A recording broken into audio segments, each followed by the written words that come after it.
Next. Hi, everybody. It's a pleasure to be here. One tip for anybody who starts a new job, it's not a good idea to leave early on day 2 to go to a conference. But the only reason I'm here is because this is a Liz King event. Liz King, the queen of events, as you know. So Liz, stand up, wave. Let's all thank her for pulling this together and her entire team. And of course, of all people, you all understand how hard it is to pull together an event. So you understand what they've all done. So it's an absolute pleasure to be here and to spend some time with you. I spent 21 years at Columbia University teaching technology and digital and media and all that stuff. And now I am working at the Met. And first, I wanted to just give you a chance to write down the link to my slides. They're all online. And instead of writing that down, you should, as you heard the previous speaker, as Corbin said, take a picture of the slide. And I loved how many of you were taking pictures. But even with Corbin's great tips and his suggestion that you actually take a picture, pull out your camera and take a picture, not everybody did. One of the lessons I've learned from teaching for 21 years, not everybody will listen to you. Even when it's good for them, people won't do things that are good for them. So that's part of being a teacher. But please do see the slides. They're bit.ly/Sree Planner Tech. And I also wanted to give you my email address. It's sree@sree.net, and it's not sree.com, which is a chain of motels in Florida. And you can see I have 2 Facebook presences. One is my Sree Tips page, where you'll see technology tips and ideas, and then SreeNet is my kind of regular Facebook presence, and I also have a social media guide.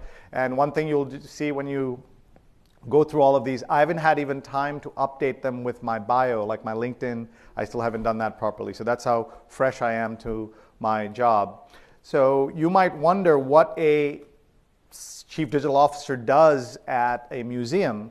And first, I just wanted to show you that I did update my Facebook page, and you can see my hand holding the cell phone is exactly the same as the statue behind me. Up on you look at the angle of the hand, though I don't think Athena is on the BlackBerry or iPhone at that moment.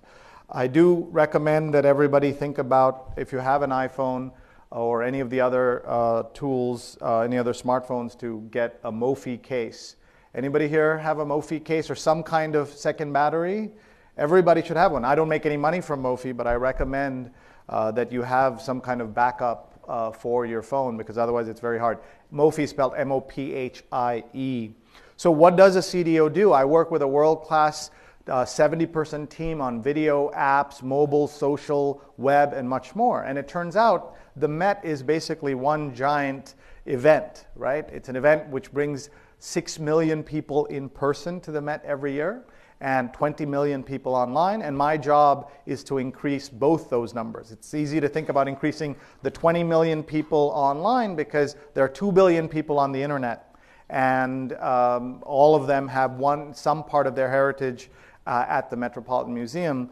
The hard and more interesting thing is, can we use digital to increase the in-person traffic? And that's something that I hope all of you are thinking about as you plan events, that how do you connect the physical and the digital, the in-person and the online? That's the future of all business. And we hope you will be thinking about that. And I call myself the Chief Listening Officer at the Met. And we do at the Met actually have lots of actual events, including some of the big party. Then we have actually something called the Party of the Year, which is very modestly named, as you can see. So they certainly know what they're doing. And I hope you'll connect with the Met and follow what they're doing online. And as an event, if you think of it from an event planning point of view, they went from 6 days a week to 7 days a week just this month. And they're very active on Twitter. And if you haven't seen their Instagram account, you must check it out. It's one of the most beautiful accounts out there, and so many great pictures. And I am supervising that account now, but I take no credit for it. It's all done by a fantastic group of folks. So do check out Met Museum everywhere you go. You already saw this picture from Corbin's slide before, and this, I think, captures the world that we live in now. We live in that 2013 world, and I love one guy with a Nokia phone right here, and how quickly that changes. In 5 years, it goes into this dramatic change. And just today I was reading about how BlackBerry owned 35% of the market 4 years ago. Anyone know what BlackBerry's share is today? Anybody know?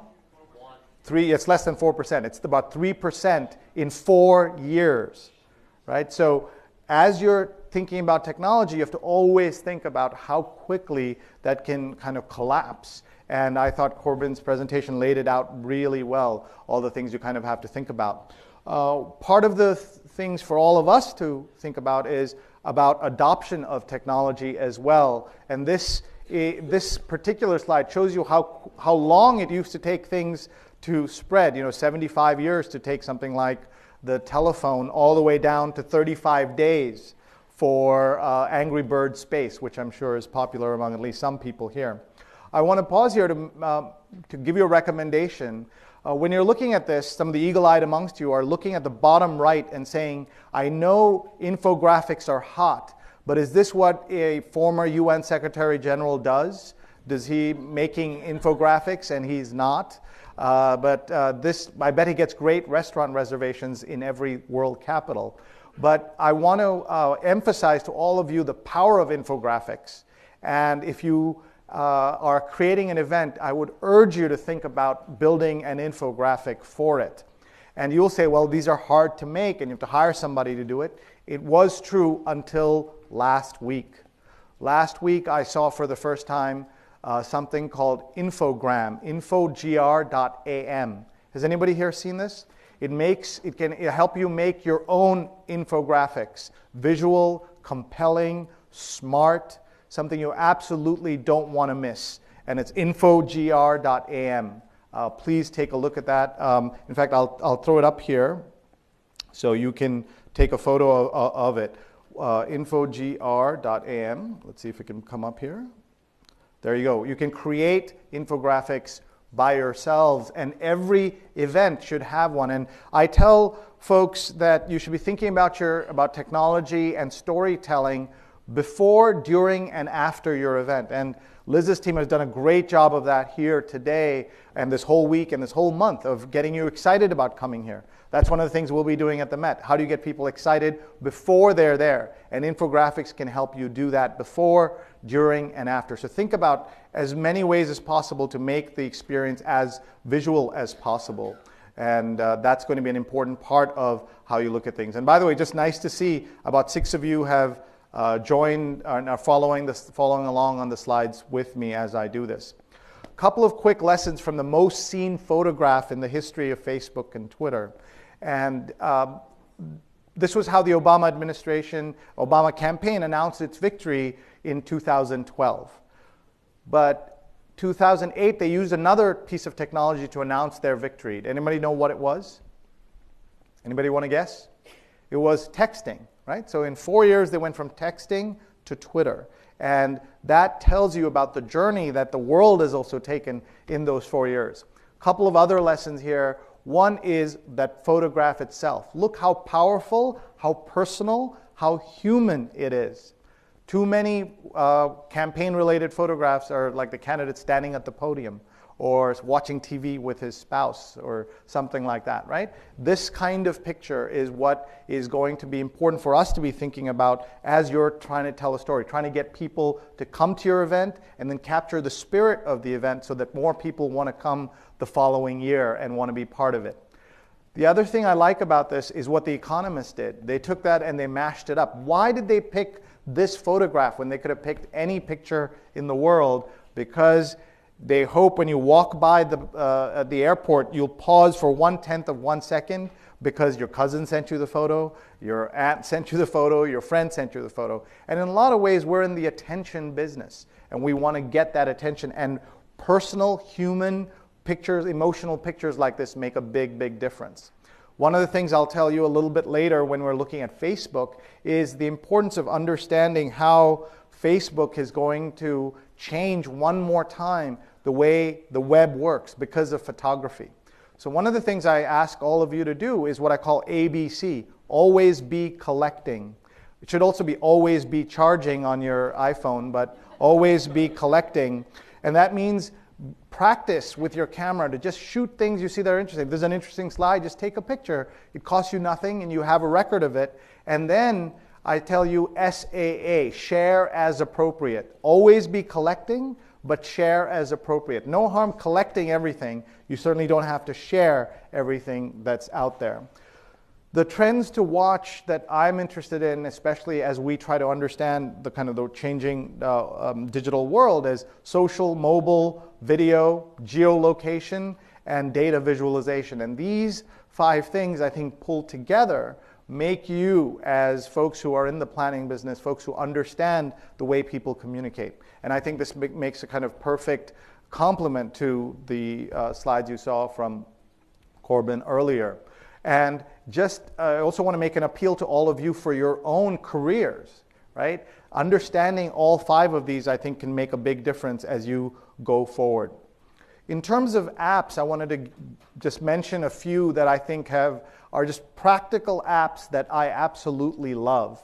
And let me know, how many of you use any of these? How many of you here use 2 of these? Any 2? Any 3 of these? Any 4? Okay, so 3 of these is pretty good. So I don't actually need to tell you about any of them. You'll just take a picture and you'll see. But each of these has changed my working life, and in many ways my actual life as well.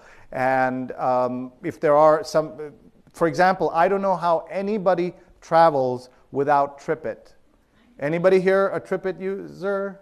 Right? The people who travel know how fantastic it is. And I urge you to check out TripIt. It's an app, it's also a website, and you can pay like $50 a year. You don't need to. I paid just out of gratitude, not because I wanted an upgrade. I wanted to what the existing features are so good. I used it for 5 years without paying for it, and then just out of gratitude I paid for it. So check out these other apps as well, and you'll never take a photograph with your regular camera app, your phone app, phone camera if you use Camera Plus, and that's how good that is. So you can check that out. Now we want to talk a lot about how you connect on social, because that's important, and everybody wants to get more followers, but the Pope has this like unfair advantage. Did everybody see what he said? He said, if you follow me, I'll get you time off purgatory. Now, wow, I mean, all we can do is like, we'll give you free Wi-Fi. He's like, we'll get you off purgatory. In terms of social media and business, there are these 4 things that I think will be useful to you to think about. Again, this is the kind of thing that you want to just grab your camera, take a picture so that we don't have to kind of walk through everything. But this idea that it can help you find new ideas and trends, help you connect more deeply with your customers, with new and existing customers. It can bring eyeballs to your work, which is extremely important. The eyeballs, as you know, are the way in which the currency of the internet, and then help you craft, create, and enhance your brand. There's a time of a lot of experimentation. I love this, that Xbox 360 was one of the tools that AP was using to broadcast. I mean, that's how different the world is today. If you look on the right, you'll see the AP, which is 1.5 million followers, had this thing where they did a sponsored tweet. And what's exciting about that is that somebody wrote back, at AP, you can't be serious, bro. It's like, you know, the levels at which people communicate now has changed completely. And I still love paper. And I believe this is a paperless conference, right? There's very little paper, but this is neat where you get, when you get your restaurant credit card receipt, you get the AP headlines as well. And by the way, if you're looking with the 1.5 million followers, they got about 21 retweets. So that should make you feel good if you feel frustrated by the amount of retweets you're getting. I like the way Newsweek did this last print issue. It's very sad that they're gone, but they're using the hashtag in a very important way. So now I want to share with you the dirty secret of social media. Almost everyone will miss almost everything you do. And people have told me that when they have shared this on Twitter or Facebook, they've gotten more feedback than anything else, which is kind of ironic. And the reason for this is there's too much social media. How much? It took Twitter 3.5 years to hit 1 billion tweets. Now it hits 1 billion tweets every 2.5 days. So how are people going to learn about your conference, about your event, when you just throw it up there? It feels like just the other day, YouTube hit 24 hours of video every minute uploaded onto the site. It is now 100 hours of video. So the safest place to put your top secret video is on YouTube. Nobody will see it. And what you have to do is work so hard. I know convention centers and conferences that will throw up their video and say, hey, that's enough. And that is not enough. You have to work so hard to make it seen. Now, almost everyone will miss almost everything you do on social media until you make a mistake. Then everybody will see it. And that's why you have to be so careful with your social, right? So I spend between 3 and 6 minutes on every tweet I write. I don't have a real life, it's true. But why do I do that? Because Facebook is the only thing I do today that can get me divorced today, right? Social is the only thing I do today that can get me fired today. And Twitter is the only thing I ever do that will be in the Library of Congress, right? Every tweet is in the Library of Congress. If more people knew that, they would think about what they're writing and what their great-granddaughters are going to see. How many of you have seen me on television? 3 people. Thank you very much. You double my audience. I've been on New York City television once or twice a week, every week for more than a dozen years. I've been on the Today Show more than 40 times. I've been on CNN dozens and dozens and dozens of times, but nobody watches me. People at home don't watch me. My kids don't watch me. Nobody at work watches me. There's too much content. And what everybody needs to understand is just having great programming, having great speakers is not enough. You've got to work the networks of people who are around you, and they're the ones who are going to help you get the word out about things. So I thought what I'd do today is to share with you 5 social media lessons from Roger Ebert, the great Roger Ebert, late great Roger Ebert, and then share with you some of my top Twitter and Facebook tips. Does that make sense? We have about 12 minutes left, so we're going to go pretty fast. Roger was absolutely amazing on social media, and so we're going to go with his lessons. Number 1, be interesting in real life, or as the typo says, be interesting in real life, as you can see there. And there's a woman at Twitter who works at Twitter named Erica Anderson, and she has a great line. Her Twitter handle is @EricaAmerica, and she says, if you're good in real life, you can be great on Twitter. I like that so much that I've adopted. If you're good in real life, you can be great on social media. But what about like you all? You're not just good in real life, you're great in real life. If you're great in real life, you can be awesome on social media. But on the other hand, if you're bad in real life, you will be awful on social media, meaning you will not have, if you produce a bad event with bad experience for your customers, you're going to be absolutely awful. So be interesting. Number 2, great content gets you great followers. Lots of people keep asking me, how do I get more followers? And I'll give you my social media success formula at the end of the session. If I give it to you now, you'll leave. So I'm going to try to hold you for the last 10 minutes.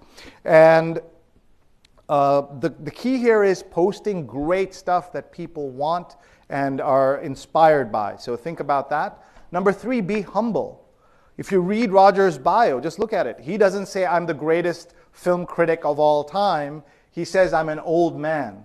That's what he says on his bio. Number 4, engage with others. Too many people think social media is a broadcasting channel, when it's in fact a listening channel as well. And you want to think about that. And number 5, social media has changed the role of expertise. What this means is that I read every one of Roger Ebert's major reviews, but when my wife and I had a film to watch, kind of a rare date night out, what would we do to find a movie? We'd go on Facebook and ask our friends. If I'm with my 10-year-old twins in Times Square, I'm looking for something to eat, I don't try to hunt down like the New York Times food critic. I just try to look at Yelp, right? So what does that mean for the experts, the big brands that you're promoting as planning experts? What you have to think about is, are there ways in which we can get our content where everybody is already? Doesn't mean we have to launch 100 new networks and all these new platforms and we have to be on all of them. But to think about other ways in which we can take our content and have it syndicated, have it get out into multiple different audiences where people are already. That's kind of the hard thing that needs to be done, and most people aren't doing it as smartly as they can. So please think about these 5 lessons as you're kind of trying to think through what are smart ways in which you can use social media. So I thought I would give you a couple of fun and simple Twitter and Facebook tips that you can use to be even better on these services. So I'm just going to go in here and let's see. My first tip on here is to spell out your bio as deeply as you can. Most people are not taking advantage of this space on your bio. You should think about updating your bio. It should reflect your best current you. Your best current you. On LinkedIn, what I say is your titles are great, and that's great that you have your titles, but you are better than your current title on LinkedIn. There's that summary space, there's the headline space. There you should be more aspirational. But on Twitter, you should reflect the best current you. And you should go in and look at, when you look at somebody, if you just look at, for example, the tweets that I send out, one of the things I tell people is look how blue my tweets are. I don't mean like Eddie Murphy, raw blue like that, but I mean blue with a lot of links. What that means is even if no one else reads my tweets, at least one person will read the tweet, right? The person you mentioned. So think about doing that. And think about ways in which you can convey what you're doing and get it into the hands of as many people as you can. And there's one really cool thing that I found the other day. There's a hilarious Tumblr called When You Work at a Nonprofit. If you haven't seen that, please do look at it. And I wanted to credit the folks who made it, and I couldn't find a credit. It was too bad that I couldn't find it. Check those out.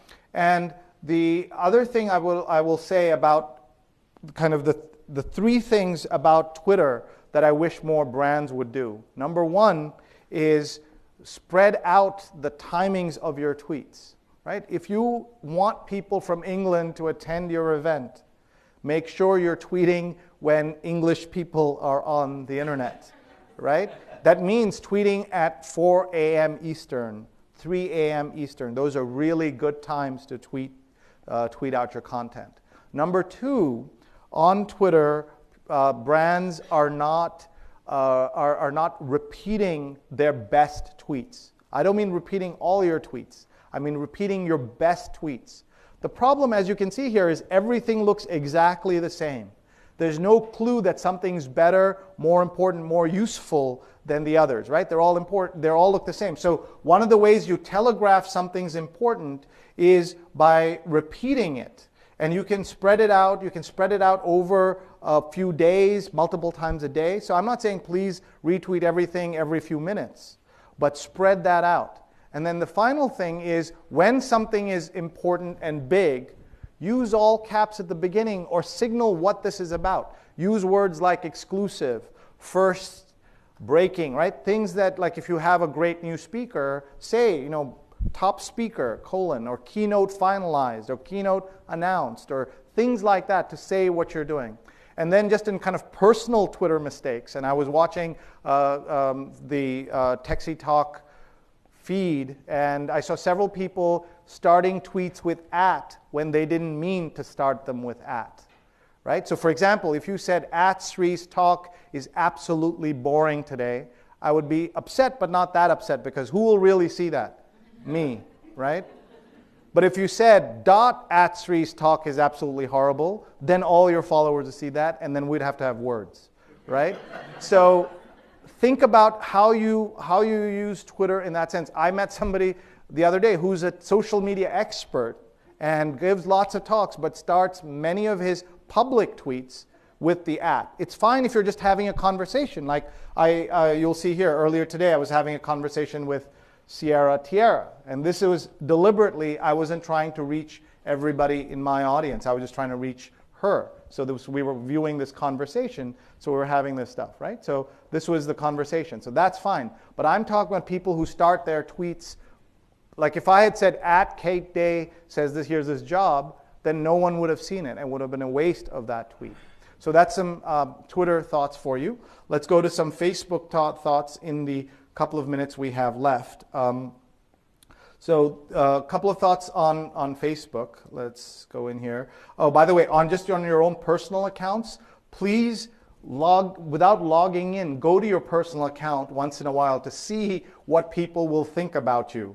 So if you go in here, you can see what my favorite music is, what my favorite movies, television, athletes, etc. And you may not realize that all these people know these things about you, right? Because you may have liked something one day when you were drunk, or Facebook's been around for 9 years. It could have been when you were a teenager, right? So go back in there and unlike a lot of stuff that you may not want to like anymore. So definitely check that out so that you can kind of see what's out there about you. So spend some time on that. So some of my top Facebook tips are mainly about the changes that are coming. One is the photography change, right? Why I tell you to practice with your cell phone cameras is that pictures on Facebook that were this big are about to become this big. And that's going to be having an impact on the entire web. So if you have any input on your website design, please start putting up bigger pictures because everybody's going to expect bigger pictures because that's what they're seeing on Facebook. Second thing about Facebook that I recommend people think about is this thing called graph search. How many of you are on graph search? All of you are getting it. 1 billion people are getting graph search. And what that does is I can go in and I can say, friends of mine who study at Columbia and are single. All in 8 seconds, right? So I can do that very easily. What is scary about this is that I can do people who I don't know who are studying in Columbia who are single, right? And that means the end of the completely private Facebook presence. You can make every posting private, but your actual presence will no longer be shielded on Facebook. And that has a lot of implications. If you're a marketer or an event planner, this might be the most exciting thing you've ever heard. If you're a human being, and it's not always the same thing, you will be absolutely horrified about this, right? So that's something for you to think about. So Facebook is undergoing some of its biggest changes right at the moment. And there's a lot of stuff happening with that I think we need to know. So what I'm going to do is pause here before I give you my social media success formula and see if you have any questions that anybody wants to ask about kind of practical use of social. I know you've had a whole day of presentations, but anything practical? Yes? Can you talk for a moment about the concept of using aggregators like Hootsuite? Oh, sure. In fact, Hootsuite's on my final couple of slides. I love Hootsuite. How many Hootsuite users here? How many TweetDeck users here? So these numbers used to be reversed just a year ago. Part of the reason why they have kind of collapsed TweetDeck is still very good and still used by a lot of people. It was bought, as many of you know, by Twitter for $40 million, but they announced they're no longer supporting mobile. To me, I would not use a product that's no longer being supported on mobile. And that, unless that's changed, if someone knows better, please let me know. So I'm a big fan of these social management tools so that you're not doing things just natively on a single app at a time. You can bring them all in, and I'll show you some tools for that. I'm a big fan of Rebel Mouse. Anybody here using that? Rebel Mouse is a great way to bring together all your social media into one place, to display it. Time Magazine created its Person of the Year on Rebel Mouse.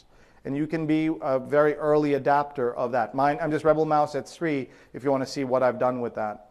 I also have some tips on Pinterest, 6 things I learned as the only man on Pinterest. You can take a look at that. But actually, more seriously, look at that link, bit.ly/SreePint. Instead, erase the T and look at the same link, bit.ly/SreePin. And why this is better to see is I interviewed a guy who has 600 followers on Twitter. So you'll say, what's the big deal? He has 1.3 million followers on Pinterest.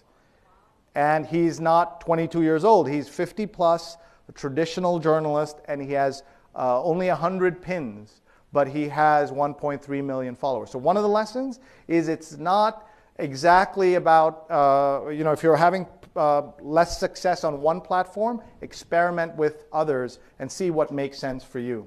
All right, so here we're just going to give you a couple of quick tips. Change your media diet. How many of you read Mashable every day?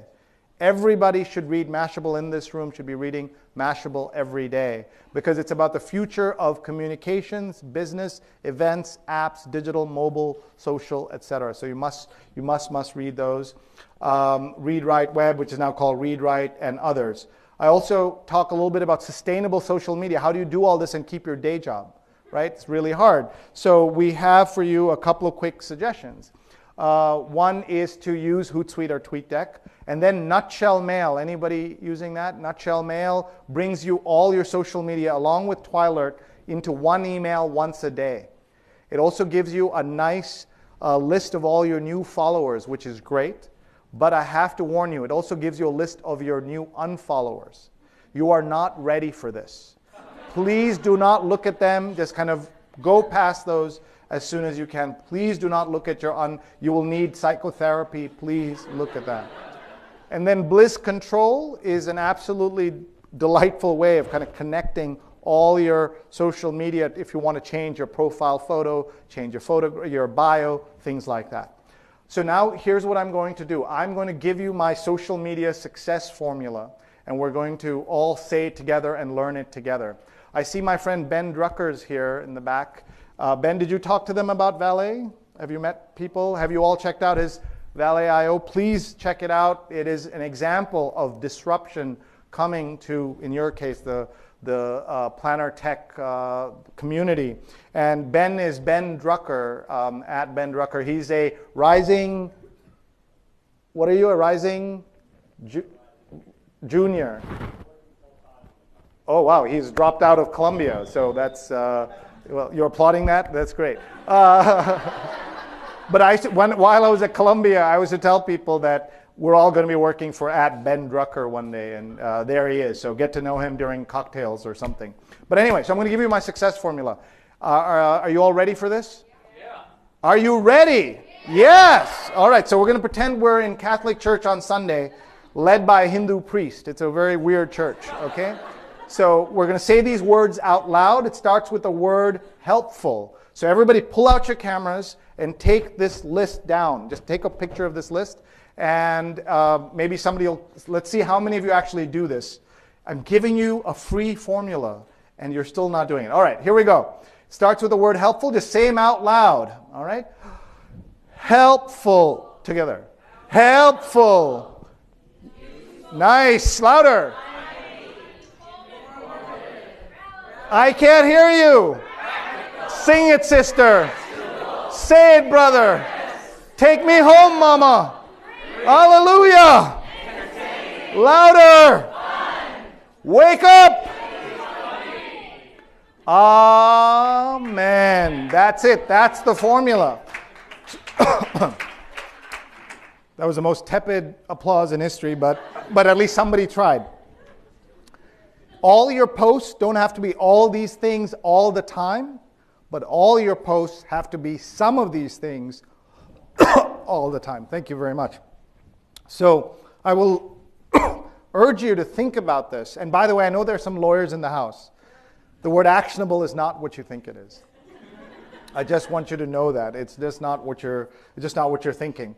I'll leave you with two things. This is a picture of a very popular handwritten, kind of a name tag that Liz, who's in the corner, made for our social media weekend up at Columbia. We'll be doing it again next spring. I hope you'll all come, if we don't do it at the Met instead. But so she made this Life is tweet, and my 9-year-old daughter responded to it in this way. She said, "Life is not a tweet," and I like that. And she says that nothing at SM weekend, and that's her title. So the lesson here is that don't just get so absorbed in all the technology stuff. I want to leave you with a thought from Les Hinton, who was a very senior editor and publisher, and he had this great line. He said to me at some event, he said, "The future of The scarcest resource of the 21st century is human attention. Human attention. And therefore, the businesses, brands, companies, people who know how to get a sliver of that human attention stay in business. Everybody else goes under. And what social media can do is help you get a sliver of that attention and really deploy it for your work. So you've given me more than 30 minutes of your attention. You've been enormously generous. I'm very grateful. Thank you very much, everybody. And I hope to see you all at the Met. I'm sorry I can't stay to chat. I'm going to another event, but this is day 2, so I have to go back uptown. But please keep in touch. You have my email if I can ever help you with anything. And if you come down to the Met, let me know. Good luck, everybody. Bye.